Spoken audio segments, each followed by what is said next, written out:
Aurelia was left open. That could have guessed that one. And all right, we're gonna get spiders versus a Zero Aurelia. So it's looking like maybe we'll just get 2 spiders versus Zero Aurelia. Who knows? I have second hand. Oh, you do have second hand. Okay, Yeah, sweet. All right, here we go. 2 hands, baby.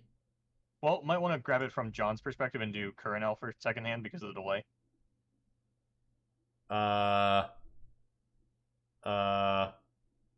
Okay. I have to move a lot. If that's the case. Is it that bad? We'll see. Maybe, yeah, you know what? I'll switch it just in case. I feel like it will become a problem in a second. I'll just reverse the names. No big deal. Here we go. Yeah, because you're in spectate, right? Yeah.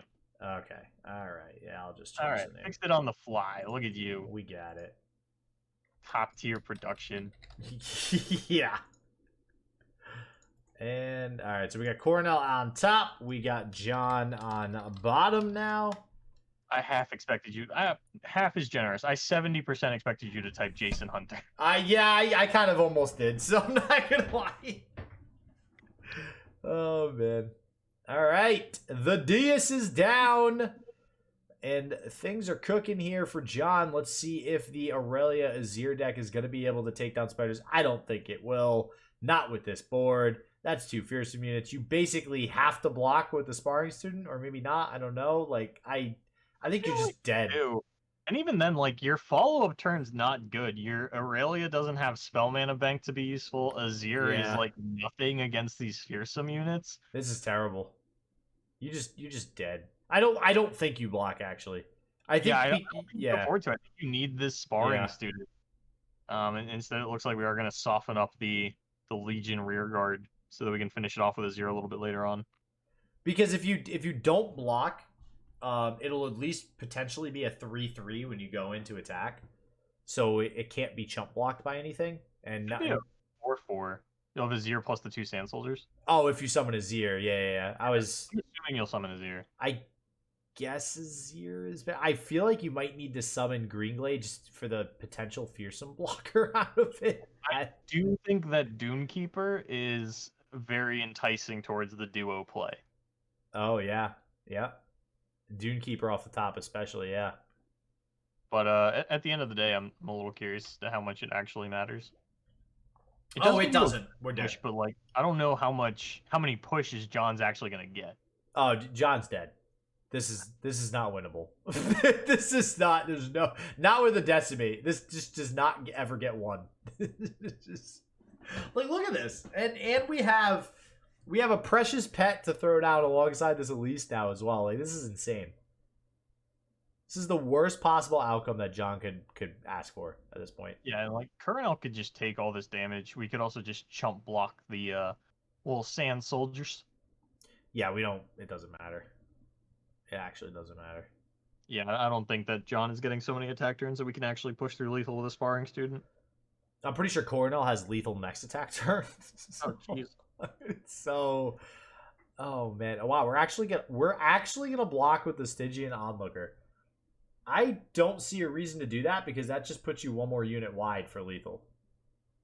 I mean, what are we playing around? Homecoming next turn? Like, I don't. Does that even play around Homecoming? I don't think it. That's right. I'm just trying to pull something out of thin air to like say why we do that. But I guess all right. This gives us the level up on Elise though, right? Yeah. So that's what we were doing. Yeah. So it sounds like that was the plan. Less than thrilled. This is so ridiculous. All right, well, now I know why Spiders just trounces this matchup, as we've seen 2 games in a row. The first game was actually close that we saw in the last round of the top 8. This one is just not even close. This one is a complete blowout here. You might as well just play the Saboteur and the Precious Pet and just... Yeah, the Sharpened Resolve tech actually came up incredibly big in the previous set. Mm-hmm. You know, being a 3 damage push that dodges Nopify was really the difference maker on that one. So a substandard card in the spider deck pushing through the lethal. Yeah, I guess I could make an argument that why didn't we drag Azir? I don't know. Why would we? I don't think it mattered. Maybe we wanted to push more damage onto the Azir. I don't know. 2 more damage if we drag the Azir. Yeah, but I don't think that matters in terms of lethal Probably because we still have decimate. There's no deny. This decimate's lethal. And I do like not summoning units there, by the way, because you know, something like a Dunekeeper, which we do see 2 of in hand, it actually allows us to go pretty wide and block stuff. Actually, not even, because they're all fearsome. So not against police. so it doesn't matter. Well, see, I thought, you know what? I thought there was something good to say about, you know, the Azir Aurelia deck here, but there's just not. Nope. Oh, we finally got an update on the other side of the bracket. Ah, okay. Who's in the finals? Rise Black Kid. Hey! Non-Brazilian in Top Cut, all the way from Indonesia. There we go. Probably very late at night at this point, very early morning. Oh, yeah. Maybe all the way. Well, let's see. Now we are committing everything to the board. All right, John Hunter, can we get a Withering Wail off the top? Let's see it. Not a Withering Wail. Droplet's cuter than Withering Wail, but I don't know about, like, It's better. Oh, man. You know, all right, one of the coolest plays, I think, with this deck is getting Dancing Droplet on turn 1, banking the spell mana, and then on turn 2, playing Retreat, and then playing Azir on turn 2 with Retreat. This is a very, very awesome play to get Azir down on turn 2. You basically win the game if that's the case. But not this time. This is the moment I've been waiting for. What I told myself I would place my food order after game 1 of top 4. Uh-oh.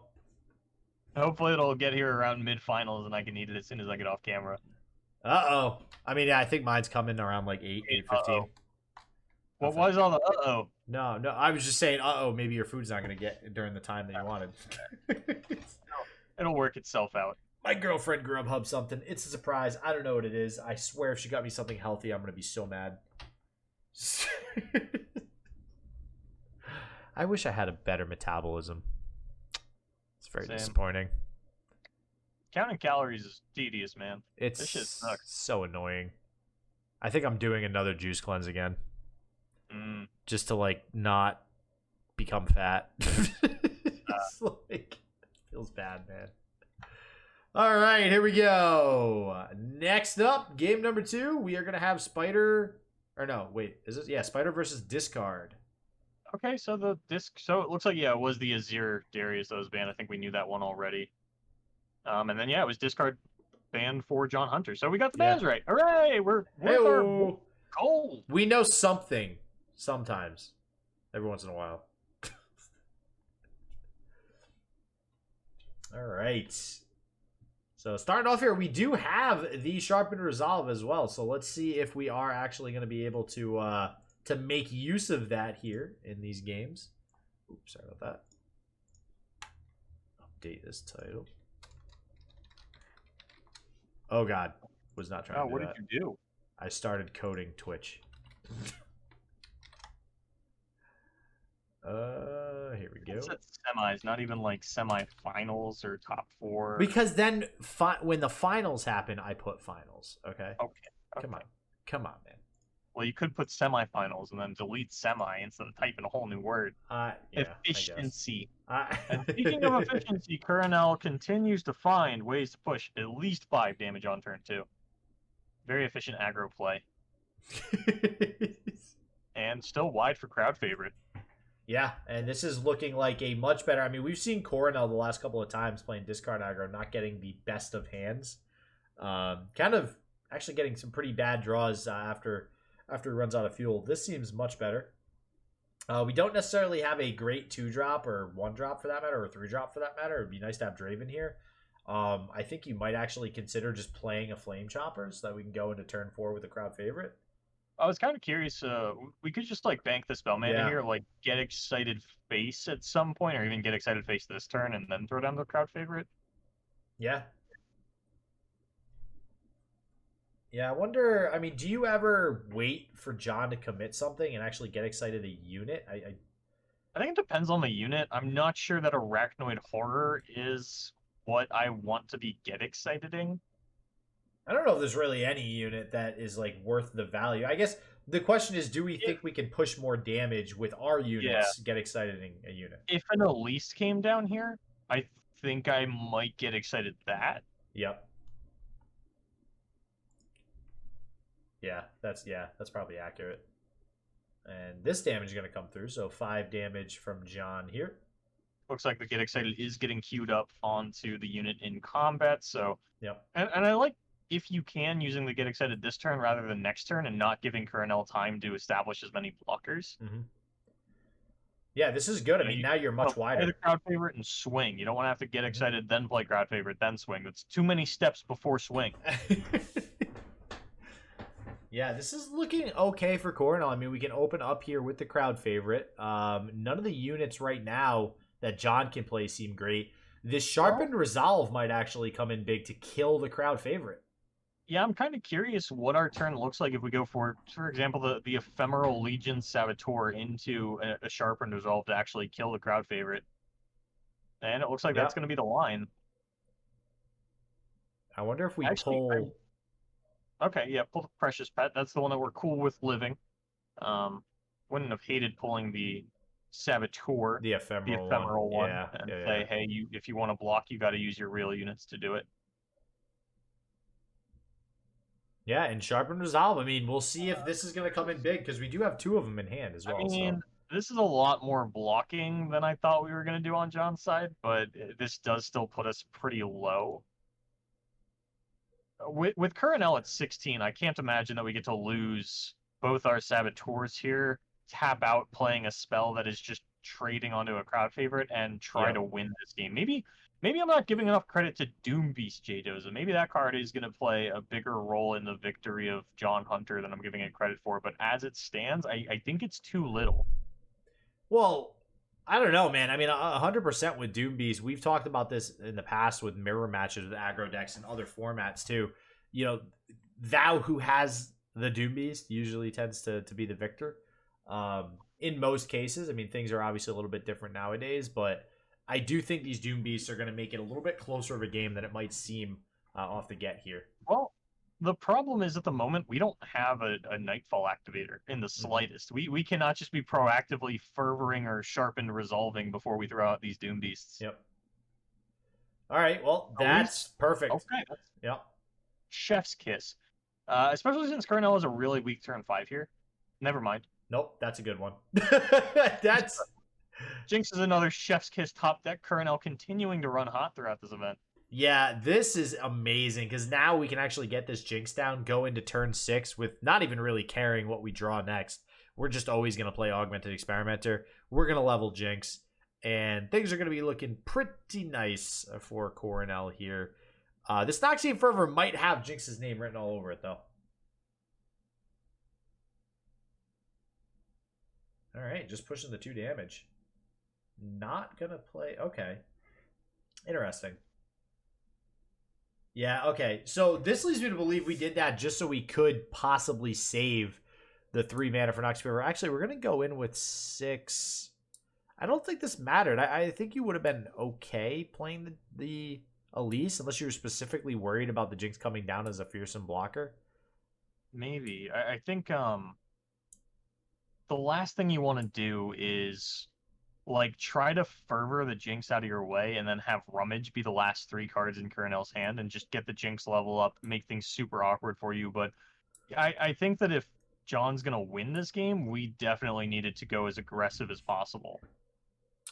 Yeah, I mean, I think at the end of the day that it works out because now this Jinx isn't going to get a chump block. But the problem is if this Augmented Experimenter comes down, the Noxian Fervor, because of how Augmented Experimenter puts the ability on the stack, the Noxian Fervor actually will kill the Jinx, which is really unfortunate for Corenel, and that might actually be the kind of game-changing play here for John. What's going to be absurdly funny is not just funny, absurdly funny. Okay.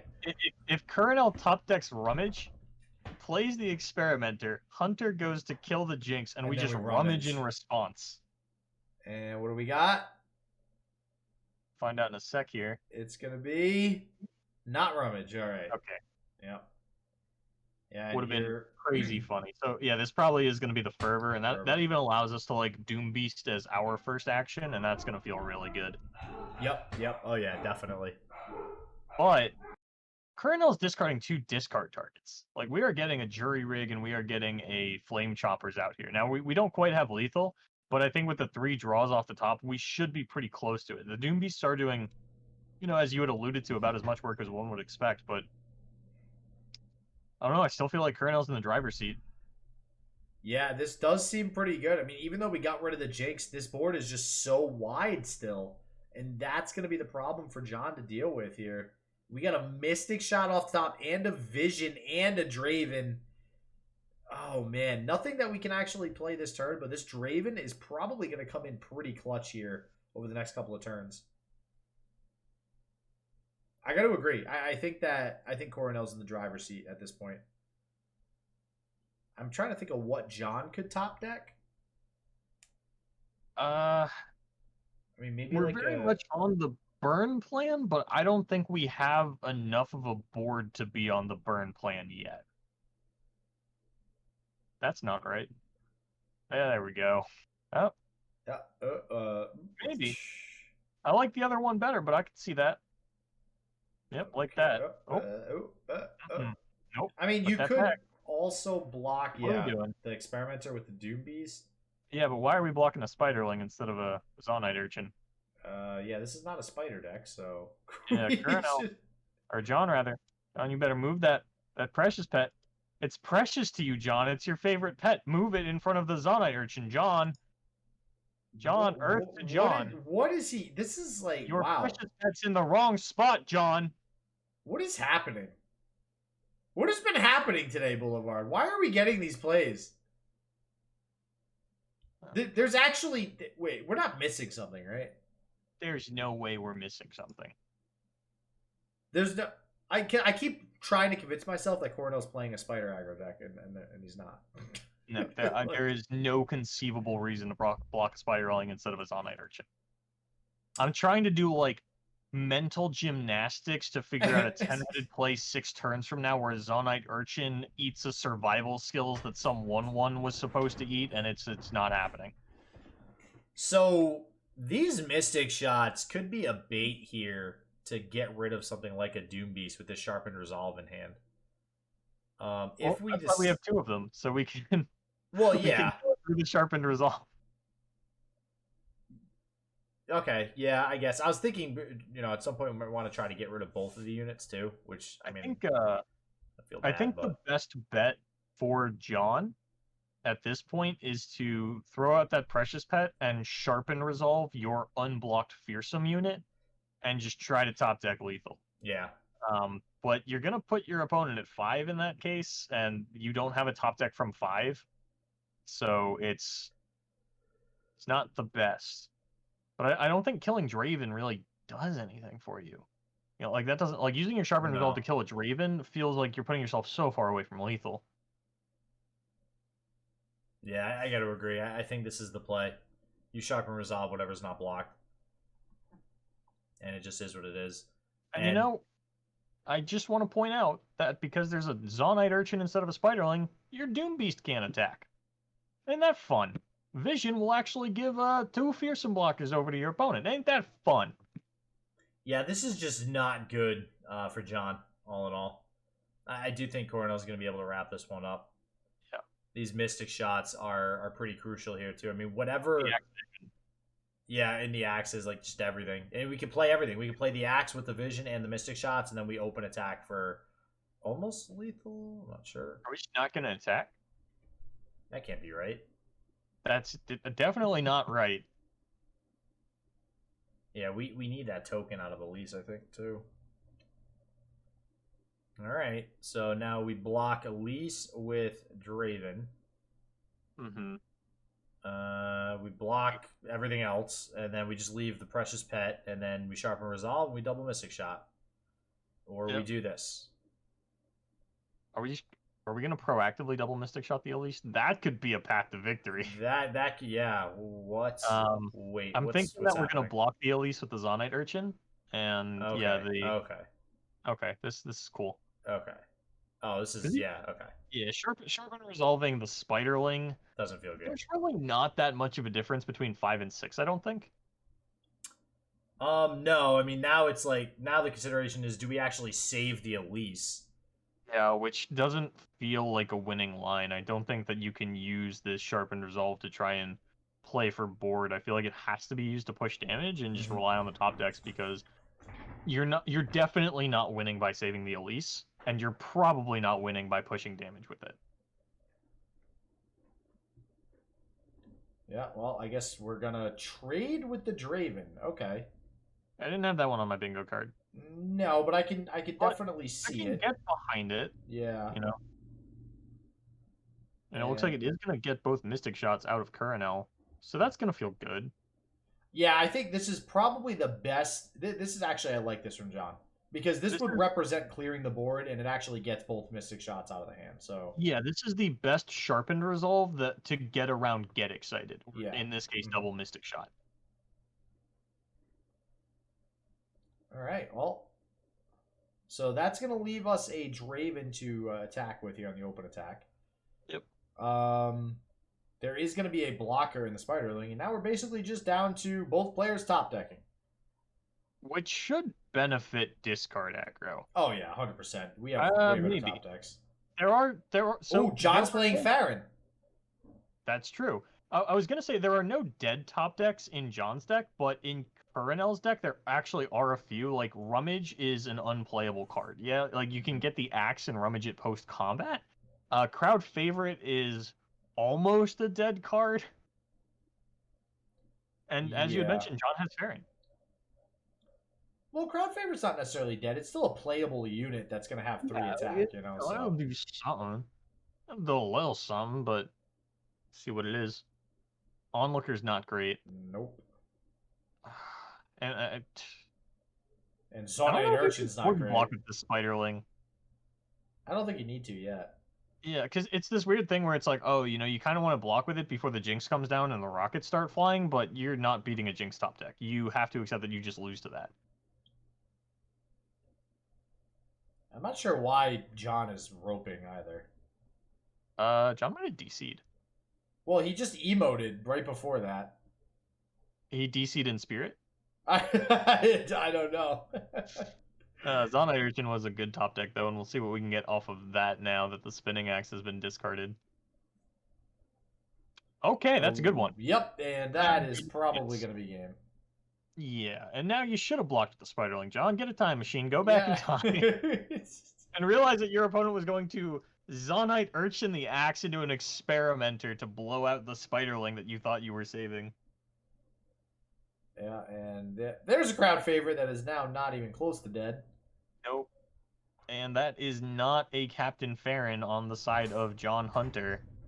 It looks like Corenel is going to pick this one up 2-0. Yeah, and that does mean we are going to have our finals here in just a second. Matchup is going to be Corenel versus Rise Black Kid here. It's going to be... Which is good because Corenel is streaming, and otherwise we'd be in a bit in that regard. Otherwise there'd be an issue. So yeah, this worked out well. We believed in you the entire time, Corenel. We knew it. We knew it. I was actually kind of worried that we cast or cursed him when we watched him round 5 and he lost. So, you know. Why do people do this? I don't know. Why do people do this? You're dead. You're dead. Like I can see Corenel's face on his stream too, and he's like, oh, he's like, dude. So my thing is, if you wouldn't flame Lobster in this spot, you can't flame anyone in this spot. You can't just let certain players do it and not let everybody do it. Yeah, but do you think? All right, hold on. But do you think? That said, we 1,000% flame Dinah in these spots. But do you think that Lobster would rope right now? Lobster would have conceded. I don't think so, man. Lobster would have conceded. Nope. Dinah would have roped. Lobster, yeah, Dinah would have roped. Dinah would have roped. And I would have flamed Dinah for it. Dinah's like calculating the freaking calculus math that it takes to figure out what his top deck is gonna be. That somehow, if his opponent misplays, he wins the game. Like.